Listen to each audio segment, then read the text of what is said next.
Umeweza kuona Whozu alivyoweza kuongea mambo mengi juu ya maisha ambayo amekuwa akiyapitia yeye pamoja na familia yake kiujumla. Aliweza kuongea kwa uchungu wa hali ya juu, kisha akasema kwamba kiukweli natamani kuweza kuongea mambo mengi juu ya kile ambacho kilichoweza kutokea katika maisha yangu, lakini nashindwa. Kuna wakati naumizwa na hizi taarifa ambazo zinazozagaa sasa hivi kwenye mitandao ya kijamii, na pia kuna wakati namtuliza baby mama wangu ili aweze kuelewa na kutambua kwamba kuna watu ambao hawampendi na hahitaji akiwa na furaha katika maisha yake. Lakini mimi kama mwanaume nitasimama imara kwa upande wa Wema Sepetu, nitahakikisha namtengenezea furaha ya kudumu katika maisha yake, kwa sababu watu wengi wamekuwa wakimdhihaki na kumwongelea vibaya, jambo ambalo mimi kama mwanamume wake sipendezwi na hiki. Hivyo kwa hili ambalo linaloendelea kwa sasa, nitapambana kuweza kuhakikisha kila kitu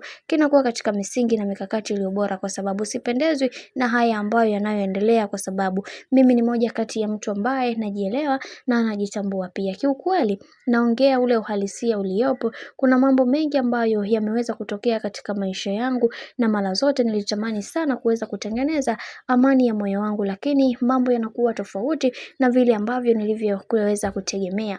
Na leo hii ninakili na kuzungumza kwamba watu tunatakiwa kuweza kuwa na mipaka katika kuzungumza baadhi ya vitu, kwa sababu unapomwongelea mwenza wako vibaya, hujui kuna namna gani yeye amekuwa akichukulia kile kitu ambacho unachokiongea. Ndugu zanguni, tunatakiwa tuweze kuheshimu kila mtu ambaye anayetuzunguka katika hii dunia, na haijalishi kuna namna ambavyo nyie mmekuwa mkimchukulia au mnamdharau na kumkashfu. Hiyo yote inasababishwa na vile ambavyo mambo yalivyo, ila naamini katika hili Mungu atasimama imara na kila kitu kitakwenda kuwa sawa. Na mimi binafsi nitapambana kuweza kuhakikisha kila kitu kinakwenda kuwa sawa, kwa sababu kuna mambo mengi ambayo yameweza kutokea, na wengi wao wanatamani kuweza kuona vitu vingi ambavyo vinavyoendelea, na kisha kwenye hili Mungu tunaamini ataweza kusimama katika misingi na mikakati iliyo bora, kwa sababu kuna mambo mengi ambayo yameweza kutokea katika maisha,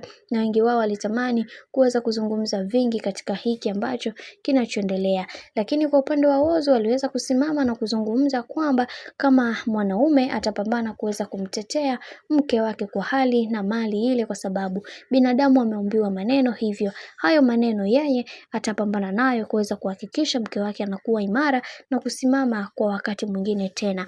Bwana, mambo ndo kama hivyo ambavyo unavyozidi kuona, kadri siku zinavyozidi kwenda ndivyo mambo ambavyo yanavyozidi kupamba moto juu ya haya yote ambayo yanayoendelea kwa kipindi hiki. Mimi nikusii kitu kimoja, kama ndo mara kwa kwanza kufuatilia channel tupendwa hii hapa ya Bizoza Media, basi nikusii usisahau kusubscribe, kulike, kushare pamoja na kucomment.